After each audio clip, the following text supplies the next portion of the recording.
ஆன்மீக சாதனைக்கு காம உணர்வுகளில் ஈடுபடுவது சரியா தப்பா? காம உணர்வு சாதனைக்கு ஏதாவது ஒரு தடைக்கல்லா அப்படின்னு நேற்று நீங்கள் கேட்டதுக்கு நான் என்ன பதில் சொல்லியிருக்கேன்னு கேட்டிங்கன்னா, சேகரித்த பணத்தை செலவு பண்ணுறது தப்பில்லை, பணம் செலவு பண்ணுறதுக்கு தான் இருக்குது. ஆனால் மனதை எப்போவுமே அது கூட வச்சுக்கக்கூடாது. அது எப்போ வருதோ அதை ஸ்வீகாரம் பண்ணுறது தப்பில்லை. இன்னொன்று நீங்கள் குடும்பத்தில் இருக்கீங்கன்னெலாம் சொன்னேன். ஆனால் இன்னொரு பதில் என்னன்னு கேட்டிங்கன்னா, குடும்ப வாழ்க்கையில் நீங்கள் குடும்ப வாழ்க்கையாக நீங்கள் செலக்ட் பண்ணிட்டீங்க.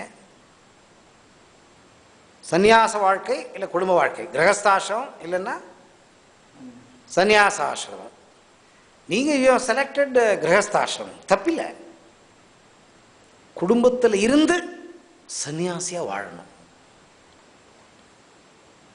இதுதான் முக்திக்கு வழி அப்படின்னு எப்படிங்க முடியும்? இது குடும்பத்தில் இருந்துக்கிட்டு சன்னியாசியாக எப்படி வாழறது அப்படின்னா, கர்மங்கள் நிர்ணயிக்கப்பட்டிருக்கிறது. நீங்கள் நினைக்கிறீங்க சன்னியாசிகளுக்கு கர்மமே இல்லை அப்படின்னு நீங்கள் நினைக்கிறீங்க.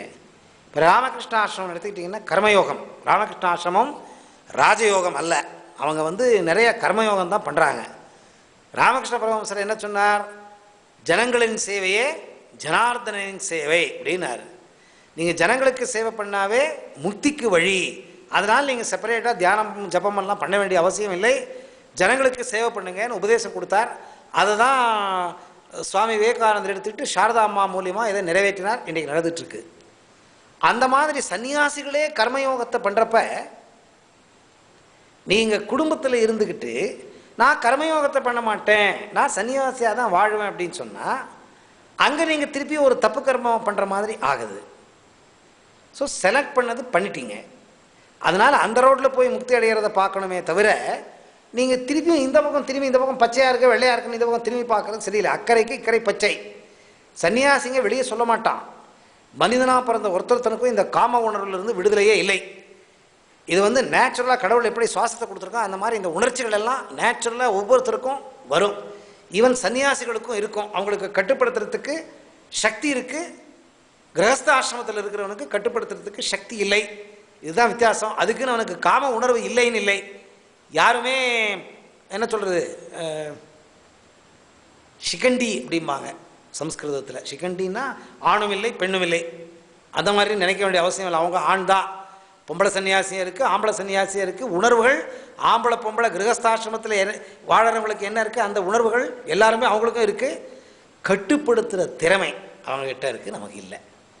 அதுதான் இந்த சம்சாரத்தில் உங்களுக்கு தேவை. இதுதான் நேற்று நான் உங்களுக்கு கேட்ட கேள்விக்கு பதில் சொன்னது. ஒரு மாம்பழம் வீட்டில் ஒரு 10 டசன் மாம்பழம் வாங்கிட்டு வந்து வைக்கிறீங்க, எல்லாருமே சாப்பிட்லாம் ஒரு 10 நாள்னு.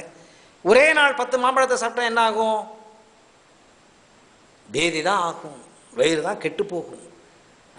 அந்த மாதிரி ஜிலேபி, இது ராமகிருஷ்ண பரமஹம்சர் சொன்னது. ஜிலேபி இனிப்பாக இருக்குதுன்னு சொல்லி இருக்கிற ஜிலேபியெல்லாம் சாப்பிட்றது முட்டாள்தனம், வயிறு கோளாறு வந்துடும். அந்த மாதிரி செக்ஸ் தேவை, குடும்ப வாழ்க்கையில் செக்ஸ் தேவை.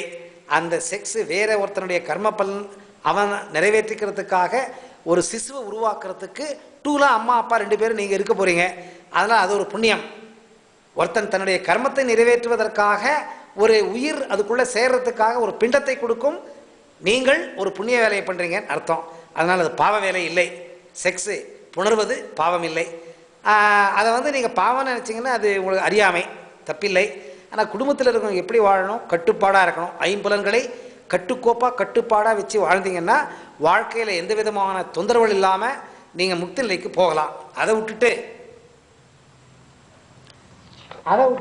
நீங்கள் மனைவி தான், என்னுடைய மனைவி தான், நான் தான் அவளுக்கு தாலி கட்டியிருக்கேன், 3 வேளை சாப்பாடு போடுறேன்னு சொல்லி காத்தால மத்தியானம் ஆஃபீஸுக்கு வரப்போ ஒரு தடவை, திருப்பி ராத்திரி ஒரு தடவை, இந்த மாதிரி வாரக்கணக்கில் மாதக்கணக்கில் நீங்கள் இந்த புணர்தல் அப்படின்னு சொல்லுவோம், இந்த செக்ஸு கான்டாக்டை வச்சுக்கிட்டிங்கன்னா கண்டிப்பாக உங்கள் மனசு அதில் தான் இருக்குமே தவிர ஆன்மீகத்துக்கு வராது.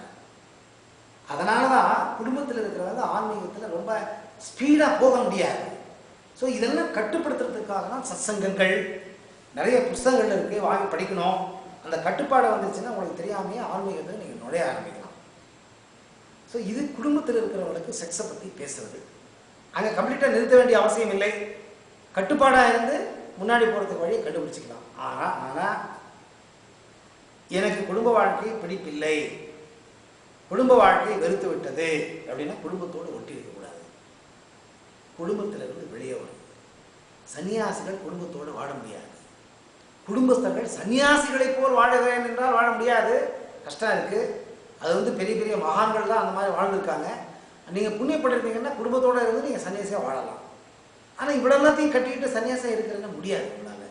அதனால் குடும்பத்தில் இருந்தால் முடியாது, வெளியே வந்துடணும். வெளியே வந்தீங்கன்னா 100க்கு 100 காமத்தை கட்டுப்படுத்தணும். காம உணர்வுகள் உங்கள் தியானத்தை அடிக்கடி தடை செய்யும். காம உணர்வுகள் தான் இந்த அகங்காரம். ஸோ இந்த அகங்காரத்தை கட்டுப்படுத்துறதுக்கு நீங்கள் இதை எப்போ நீங்கள் செக்ஸை விடுறீங்க, இப்போ ஆட்டோமேட்டிக்காக அகங்காரம் தானே அடங்க ஆரம்பிச்சிடும். அகங்காரம் தான் தடை எது தியானத்துக்கு. இந்த தியானத்தில் அகங்காரம் இருக்கிற வரைக்கும் முன்னாடி போக முடியாது. இந்த மனது அகங்காரம் சொல்கிற மாதிரி தான் கேட்கும். அதனால் இது ரெண்டுத்தையும் சமநிலைப்படுத்துறது தான் தியானம். இதுக்கு தாரணை, திருப்பி சொன்னேன், தாரணை ரொம்ப இம்பார்ட்டண்ட்டு. தாரணை இருந்தது தான் அகங்காரம் அடக்கும். தாரணம் மனதை அடக்கும், அகங்காரத்தை அடக்கும். இது ரெண்டும் அடங்கினா தான் தியானத்துக்குள்ளே போக முடியும். அகங்காரம் வச்சுட்டு தியானம் பண்ண முடியாது. ஸோ இதெல்லாம் உண்மைகள், சத்தியங்கள். ஸோ நீங்கள் சன்னியாசியாக வாழணுன்னா கண்டிப்பாக நீங்கள் 100க்கு 100 நீங்கள் இதை கட்டுப்படுத்தணும். காம உணர்வுகளை கட்டுப்படுத்தினால்தான் நீங்கள் அந்த சன்னியாச வாழ்க்கையில் இருந்துக்கிட்டு ரொம்ப வேகமாக முன்னாடி போகலாம். நீங்கள் செலக்ட் பண்ணியிருக்கிறது கிரகஸ்தாசிரமம். நான் இவ்வளவு வேறுபாடுகள்லாம் உங்களுக்கு சொல்லியிருக்கேன். உங்களுக்கு எது சரியாக இருக்குதுன்னு நினைக்கிறீங்க அதை நீங்கள் ஃபாலோ பண்ணலாம். நான் எதையுமே இதை தான் பண்ணணும்னு கம்பல் பண்ணலை. ஏன்னா உங்கள் கர்மத்துக்கு நான் பொறுப்பல்ல. நீங்கள் என்ன கர்மம் பண்ணியிருக்கீங்க, அது தகுந்த மாதிரி பிறந்திருக்கீங்க. ஆனால் தெரிஞ்சோ தெரியாமலும் உங்கள் கர்மம் இன்றைக்கி என்கிட்ட இந்த பேச்சை கேட்கணுன்றது கேட்டுக்கிட்டு இருக்கீங்க. ஸோ என்னுடைய பேச்சு இதை தான் பண்ணணும், அதை தான் பண்ணணும் இல்லை. எதை வேணும்னாலும் பண்ணலாம், எதை பண்ணாலும் முக்தி கிடைக்கும். நன்றி, வணக்கம்.